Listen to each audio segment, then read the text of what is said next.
Hey guys, I'm David Mitchell, founder and CEO of TRADEway. What if God himself gave you a blueprint for how to handle your money? Well, the Bible is a practical book. Let's dive in and see what it has to say about wealth, about risk, about leverage, and about investing, and uncover how trading in the stock market can be a powerful tool for moving towards your biggest goals. We're so happy you're here. This is The Word on Investing.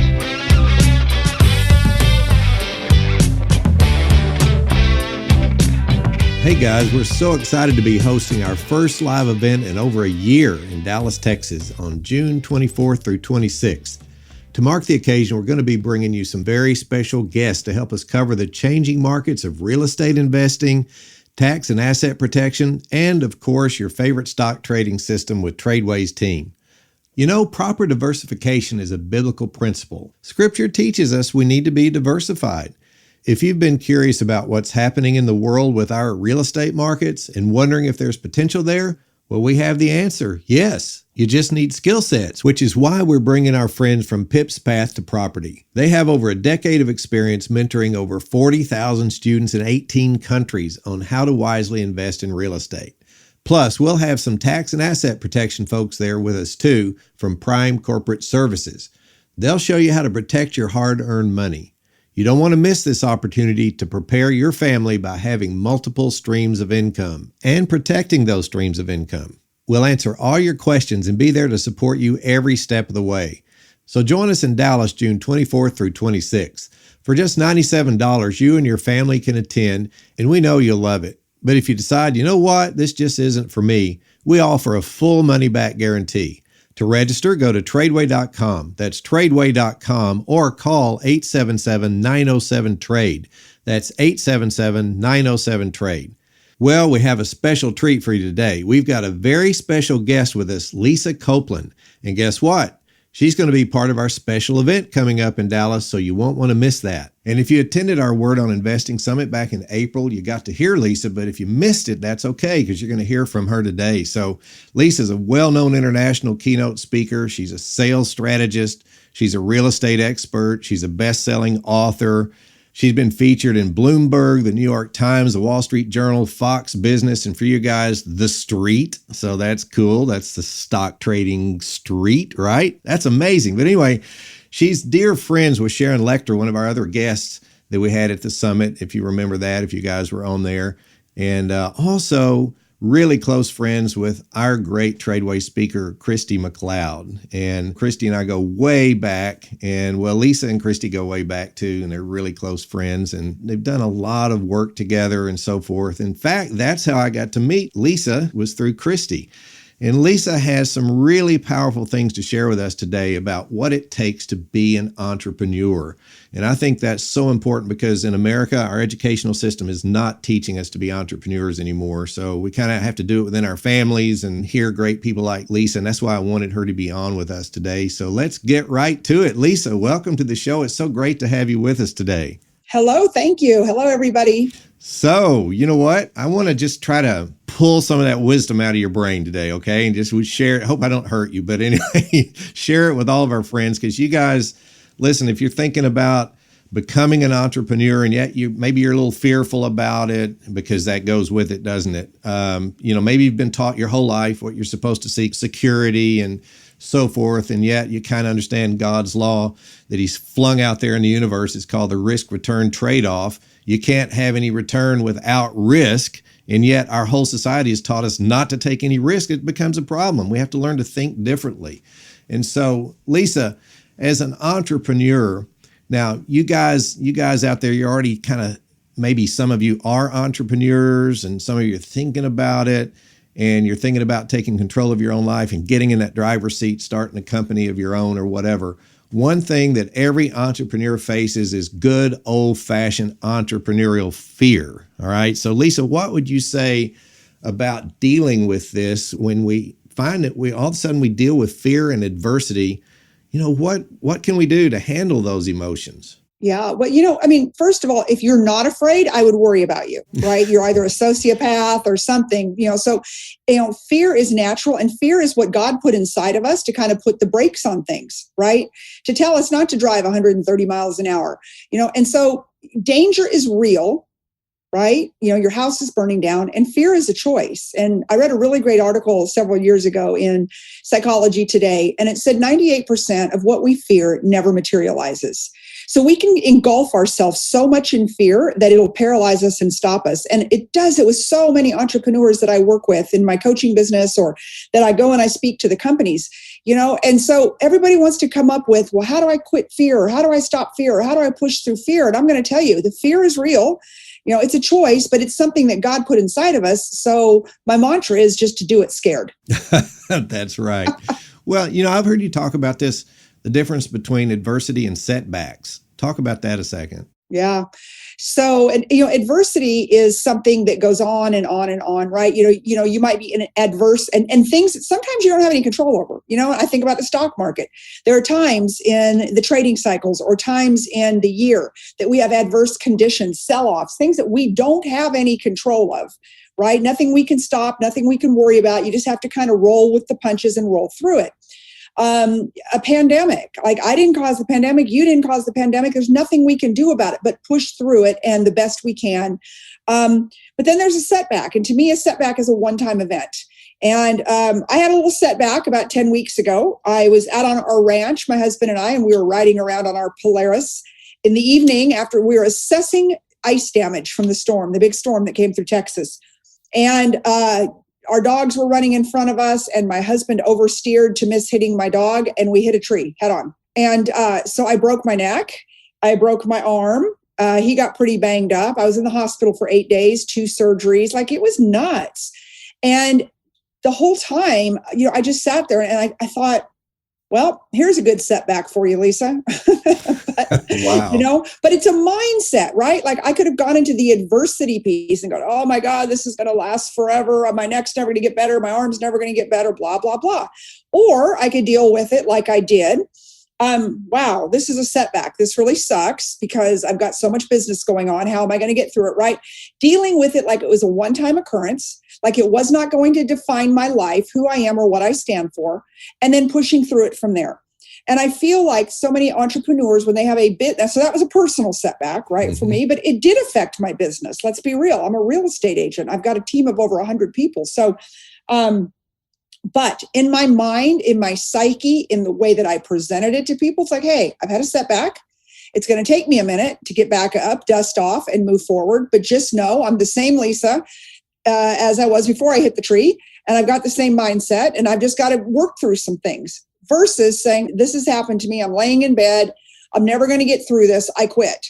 And I find in business, when a entrepreneur sometimes has a setback, when something bad happens, they lose the big client. That always tends to be a big setback for people. They lose the big client. They lose a deal. They get sued. They lose one of their top people. They think adversity, this is going to shut my business down. I'm never going to recover from this. And I'm here to tell you, it's just a setback. And if you put it in your mind that it's a setback, and for every setback, I promise y'all, there is a comeback. I love it. So the point is separate in your mind the difference between adversity, which can be something you totally can't control, and it can be long-term, like COVID lasted a while, still going, I guess. And so put a division in your mind between that and a temporary setback, and don't let your mind go, well, this is forever, I'll never recover, that sort of thing. Boy, that is great advice.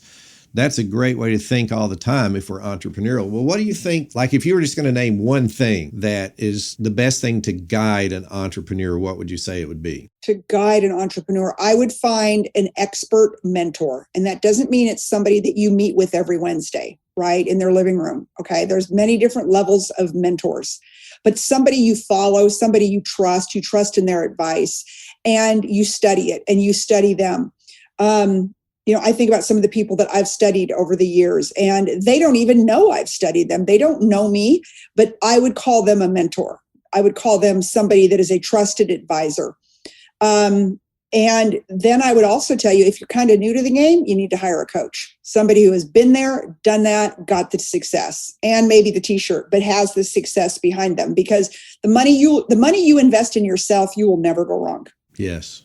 Well, I don't think it's natural for us to want to do that because of pride. I think we as humans, people are cheap. I really do. Well, that too. So maybe you call that a love of money, right? You love your money so much you won't invest it even in yourself. That's bad. It's fear. But, it's not believing that either they're worthy to invest the money or that the results are real. So they think, well, I'm just not going to do it. I can do it without them. And the money it costs somebody not to do it is unbelievable. More. Yeah.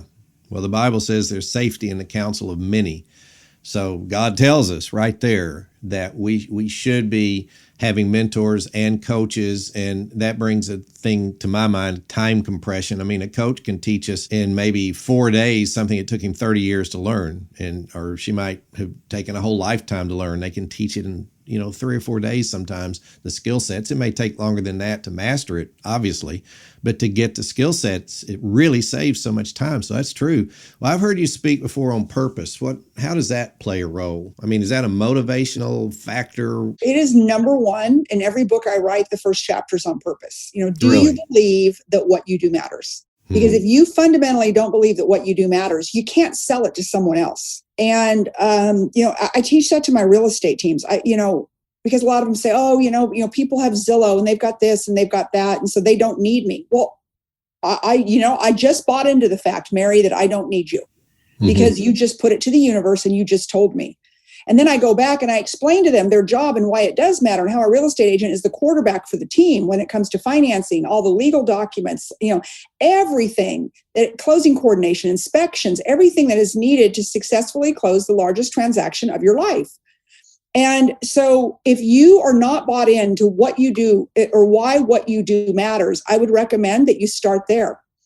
And I think about the bravest people in the world, and those are our first responders. Those are our brave military men and women who defend our country every single day. The doctors and nurses, the teachers, people that are working on the front lines. They're pretty selfless, and they're certainly not doing it for the money, right? They do it because they have an underlying purpose to make the world a better place, at least 90% of them, right? So if we can get into that headspace so for me, for example, when I work with somebody and I help a family get a new home, what I did just mattered. Or when I help them cash out of their current home, because now all of a sudden that cash changes their life. It changes their current financial situation. So I never look at anything that I used to be a car dealer, and I felt like that there was a lot of power in that, in the fact that not only do I help people with their transportation needs, but I also help them with financial planning and some other things. And so you have to buy in and you have to become your biggest fan. And the number one thing I would tell everyone listening to this podcast, all of your listeners, is write down why what you do matters.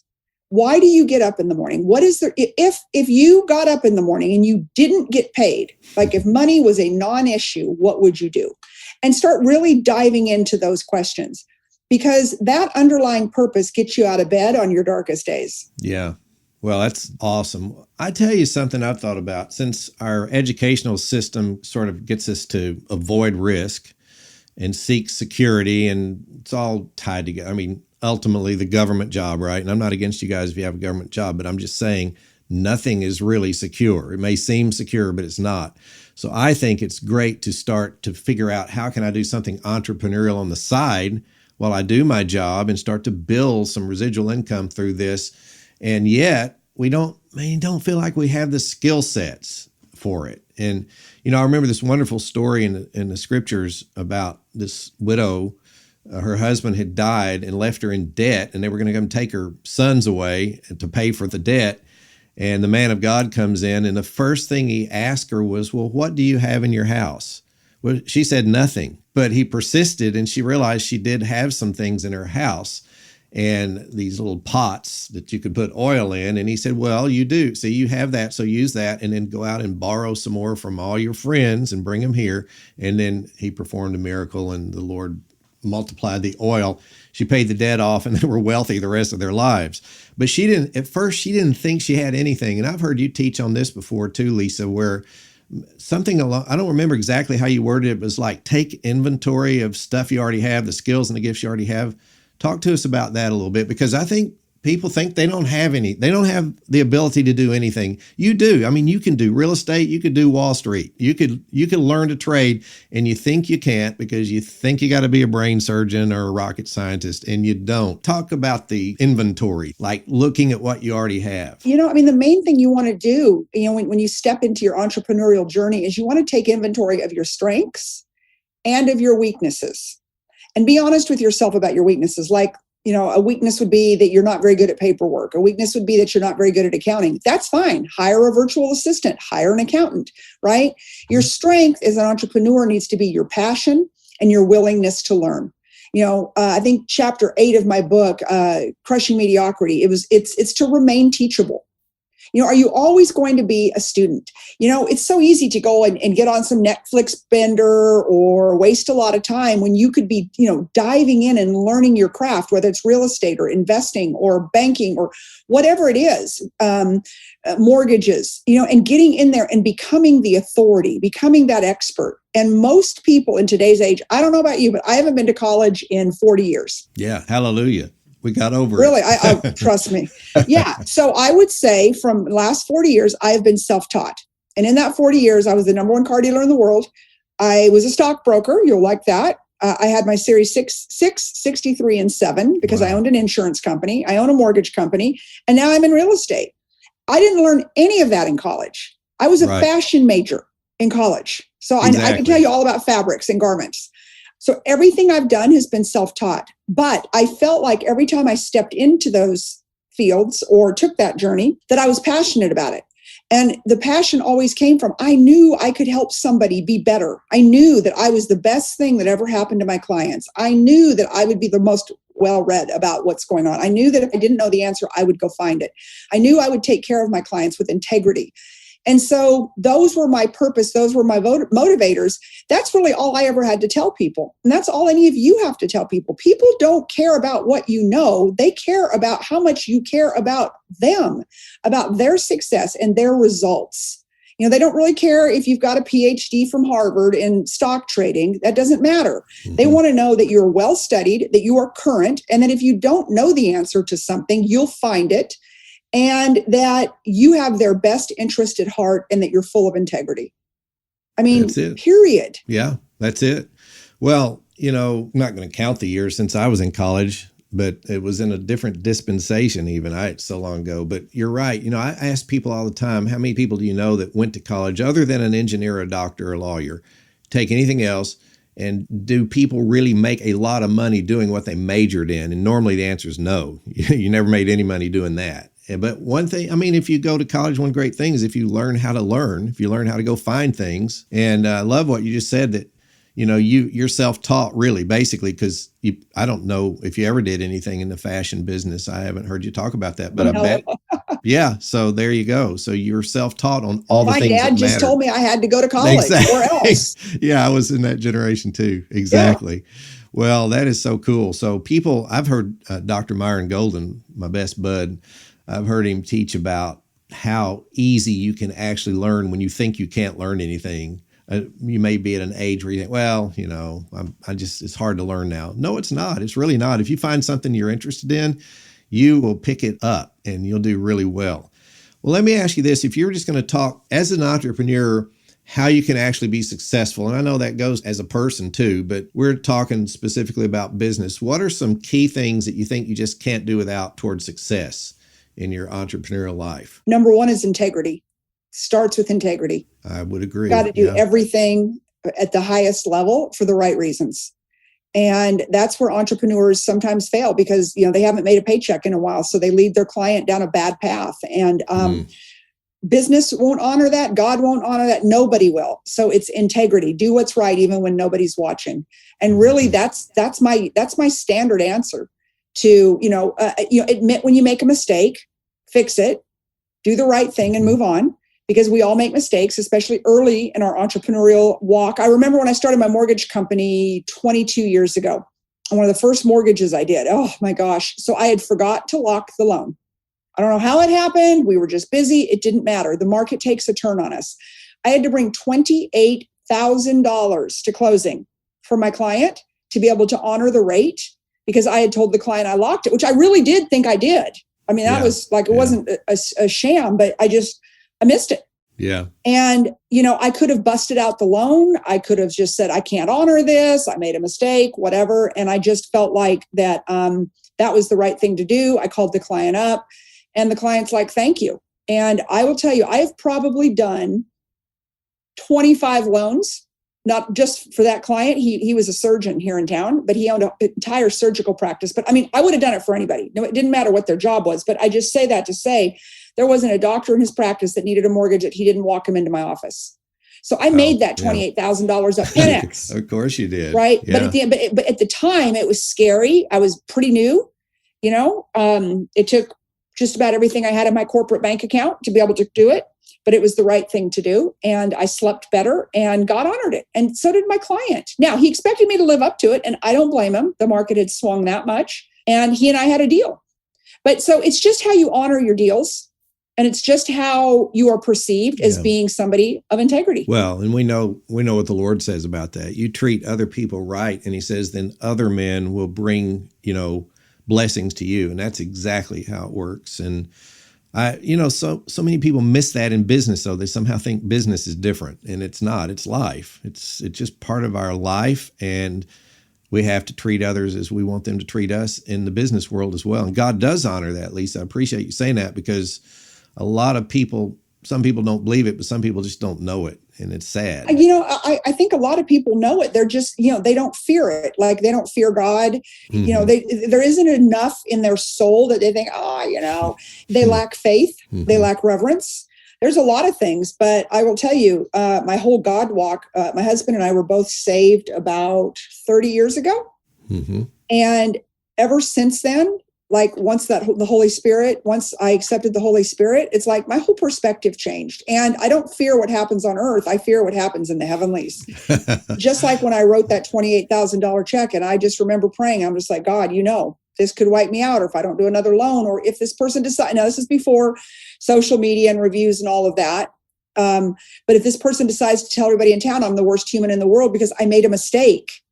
And, it was exactly opposite. My client was like, I admire you. You made a mistake. You need to honor it. Just like if I make a deal, he said, but the fact that you did it without me having to threaten you, without me having, you coming to me and admitting you're a mistake, telling me that we're going to close the loan on time and on budget, all the above. He's like, you'll have my business the rest of my life because now I trust you. Yeah. You're not perfect. You obviously made a big mistake, but I trust you to do the right thing. Well, you just threw in a success principle I didn't hear you teach on the other day. So we just got a new one. And that is, focus on things above, not on things on the earth first. Think about the Lord and what's going on there and what's going to go on here after, and let that guide our practice every day. And then that leads to your other point, was integrity. I mean, that leads to it. So that's awesome. Wow. Thanks for that. Well, I know you love real estate, and I've heard you talk about some of the benefits in the real estate business. It's like a whole business in one, because you have, let's just say, for example, you purchase a home or a house that maybe you're going to sell later, but you now own an asset. So that comes into your balance sheet, right? You have an asset, and hopefully it's going to gain value over time. And then if you wanted to rent that out, now you've got cash flow or income. So that's the income statement side of your business. So you got the whole business. And it appreciates. It's an appreciating exactly. asset. Nobody has ever lost money on real estate in the long term. Yeah. So you got the asset appreciating over time while you're earning cash flow on it. That's great. And, over in the stock market world, we have something like that. It's called writing covered calls. If you've never heard that, it sounds weird. It's because Wall Street thinks up their own vocabulary. So they hope you won't learn how to do it so they can do it for you. That's the deal. But writing just means selling. So you're actually buying a stock, which is kind of like buying a house. I mean, if you bought 1,000 shares of a $100 stock, you're looking at $100,000. And yet that appreciates, that value of that stock goes up over time, just like real estate does. But as we all know, if we've ever looked at a stock chart, they never just go straight up. They kind of go up and down like that. So what you can do with this strategy is you hold the stock, which is your asset that's growing in value over time. That's on your balance sheet side. But every time the stock dips or it goes down, like retraces and pulls back a little bit, you can write a covered call on there and you make money. It's like making rent money. Of cool thing is sometimes it happens twice a month, which doesn't happen in real estate usually. So it's like you get your rent money once or twice a month, and there's your cash flow. So it's kind of like real estate, but you do it with the stock market. You do it with a stock, by owning the stock. And I know Lisa was talking about you need a mentor, you need coaches. If you want to learn how to do that, it's kind of a cool way to get the effect of real estate, but you can do it with a laptop from the beach. You don't have to change the toilet. You don't have to change the roof. So some of those things you don't have to deal with an angry person who won't pay the rent, things like that. It's similar, and you can do it through the stock market, but you really, if you go out to TRADEway.com/memberships and you look up Trader Pro, that is a great one to think about if this interests you, because you'll go through and you'll learn how to write covered calls properly. And it's going to involve some coaching and mentorship along the way too. I mean, you can even go out there during trading hours and get on there with a coach and a bunch of other students and actually do a play where you write a covered call in real time to help learn how to do it. So it's really cool. So check that out, TRADEway.com/memberships, and look at the membership called Trader Pro. It would include this particular strategy. And I mention it, Lisa, because it's kind of like real estate, but it's in the stock market. I mean, you own the stock, which is like owning the house. And then you write the call, which is like getting the rent money, and it's all right there. It's kind of cool. You're probably familiar with it because I know you mentioned. Barely. Yeah. I'm just sitting here listening, going, that's interesting. I don't know that I ever got involved with that, but it sounds great. Oh, it is great. Well, we need to trade off because I'm not great at real estate, so you need to show me some tricks there, and I'll show you how to write covered calls. That'll be fun. Deal. Well, listen, we're about out of time, but I have so enjoyed having you on here, and I look forward to getting to know you better, because if you're Christy's bud, then you'd be my buddy. And I really enjoy getting to know you a little bit more, and we'll hopefully do this again sometime. And bless you so much for your stance for the Lord, and for how you practice in business. You do it together with the Lord, not by yourself. And you think about that the whole time. And also, you're so willing. You're not in it just to make money. You want to help others. You want to help other people learn to do what you do. That is so fantastic. And then you know what? We always make money. Yeah. Well, listen, share with our friends here how they can get hold of your most recent book or whatever your thing is that you're helping folks with right now. What's the best way? Just go to lisacopeland.com. That's lisacopeland.com, and sign up for my newsletter, and we're getting it all ramped up again. And so I would love to. And then of course I'm on Instagram, real_Lisa Copeland, and Lisa Copeland on Facebook. So you can find me. Super. All right. Well, I've been out there and looked at it. So check them out. Check them out, guys. And it's not a bad thing to know how to do real estate and stock market. Those are the wealthiest people in the world. I mean, almost everyone that's in real estate also knows how to deal with the stock market. And Absolutely. So we want you to be equipped to do that, and to also have the potential to create family wealth, generational wealth, and teach your kids and your grandkids all these skill sets. That's what it's all about. So, all right. Well, guys, thanks for being with us today. And Lisa, thank you. And we hope to have you back in sometime. Have a great day. Of course. Thank you. Remember, guys, don't miss the live event coming up in Dallas, June 24th through 26th. Lisa's going to be there too, so don't miss it. Just go out to TRADEway.com. That's TRADEway.com and register. Well, please rate and review our show today if you enjoyed it, because if there's someone out there interested in the same things you are, it'll help them find us. Well, we'll see you next time.